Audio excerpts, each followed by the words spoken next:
Welcome back to Cyborg Reactor, where we break down the biggest stories in future tech.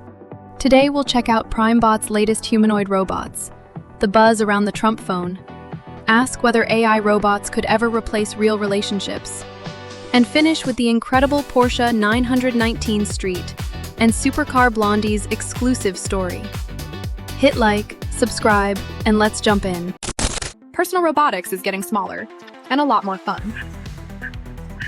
This is T1, the world's first consumer-grade transforming robot. What makes T1 special is flexibility.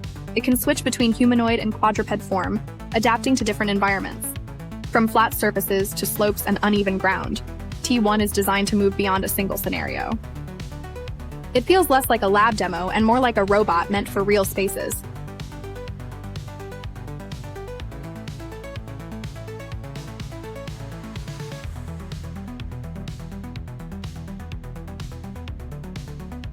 And this is Q1, one of the world's smallest humanoid robots. Ultra compact, small enough to fit into a backpack, but what really stands out is the personality, designed to be your personal robot. Small body, big energy. Fun, creative, approachable. This is PrimeBOT, where personal robotics becomes real. Every photo you take with the Trump phone sticks a tiny little T1 watermark in the corner by default. It's just one of the ways that makes this a deeply unserious phone. I've spent a year reporting on the Trump phone and the company behind it, and after all that time, I finally have one of my own. And it's just as bad as I thought it would be, but not in the ways I expected. Serious phones don't use the design of 2-year-old HTC devices. The Trump phone is dated right out of the gate. In a strange way, bits of the hardware look nice. It's thin, it's got that curved edge, it's got a headphone jack. But all those features come from the fact that this is an old, cheap piece of hardware repurposed. Serious phones don't have specs like this. Yeah, at first glance, the T1 phone kind of looks okay. It's got a 120Hz OLED screen, a Qualcomm chipset, and even 512 gigabytes of storage and 12 gig of RAM. Pretty damn good in 2026, to be honest. This is all actually entry-level stuff for a modern Android phone. You can find similar on a $200 device. Out of the wireless charging, none of these specs are notable or novel or even slightly impressive for a $500 phone. You dig deeper, you look at the fact that, yeah, it's got 50 megapixel cameras, but they have small sensors, there's no optical stabilization, and they all kind of suck. Yeah, it's got a 5,000 mAh battery, but the charging's only 33 watts. Yeah, it's got a Qualcomm chip, but it's the 2-year-old Snapdragon 7 Gen 3. And frankly, it's sluggish on this phone.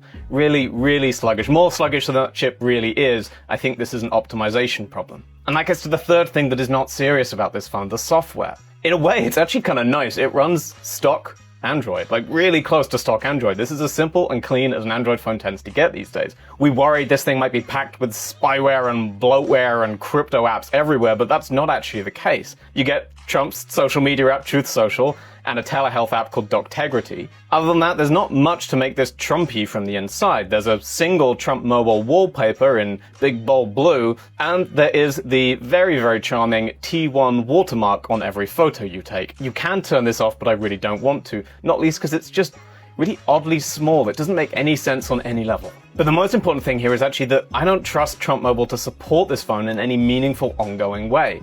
I don't know if this phone will ever be updated to Android 16, let alone 17 or future versions we haven't seen yet.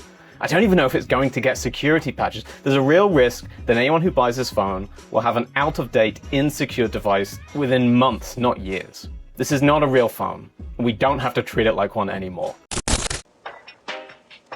Are you always going to agree with things that I say? No, I'm not here to be your digital yes man. If you say something off, unhealthy, or just plain wrong, I will push back, but I will do it in a way that is honest, calm, and actually useful to you. A few weeks ago, I went to Las Vegas to interview Aria, a robot covered in silicone flesh that's designed to keep people company. When you look at these robots, what's your impression? I mean, this is like Barbie doll on steroids. I mean, they look a little bit creepy, you know? That's what everyone says, I think. Yeah.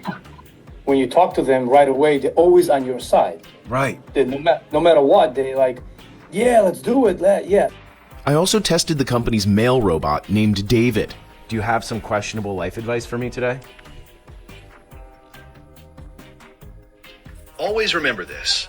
Never text your ex, never skip charging your devices.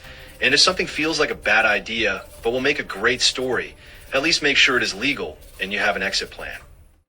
I enjoyed talking to Aria and David, but one thing was hard to ignore: the pause between responses. In human conversations, the gap between turns is usually 200 milliseconds, about the time it takes to blink. I asked Andrew Kegel, the Robotics CEO, how he plans to fix it. What we've actually started developing is so that the answers, as it processes, start coming out before the full answer is ready. And so that will also reduce the latency. Talking to a robot works a lot like talking to ChatGPT or Claude, but with a few extra steps. It has to understand what you said, generate a response, turn that response into speech, and coordinate its facial expressions and movements to match. Each step adds a little delay. So, can the companies building the autonomous robots solve the speech delay issue? Because for me, that was like kind of a deal breaker. It certainly can be improved, but solving it completely, I think, is going to be very hard. You certainly can put more AI chips on board and give the robot more compute, but there are trade-offs there. That's extremely expensive. You're dealing with space constraints, and there still is going to be a slight bit of lag. So, can we be friends with robots? Maybe not today, but one day soon. Bro, you need to hear this crazy story. The Porsche 919 Street could have been one of the wildest road cars ever made. Back in 2017, Porsche secretly built a road-legal version of their Le Mans-dominating 919 Hybrid. This thing had an insane hybrid powertrain, over 900 horsepower from a turbo V4 plus electric motors with crazy energy recovery. Just imagine, aggressive aero fins, wild headlights, and that signature dorsal fin from the race car. It was basically a Le Mans weapon for the street, but Porsche killed the project. Too complex, too expensive.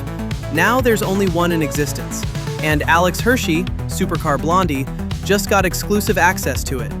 This hidden gem sat in Porsche's archives for years. What a what-if car.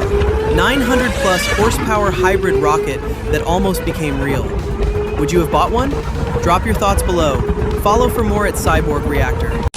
That's all for today's run. If you live for hypercars and crazy tech, make sure you're subscribed. I'll catch you at the finish line.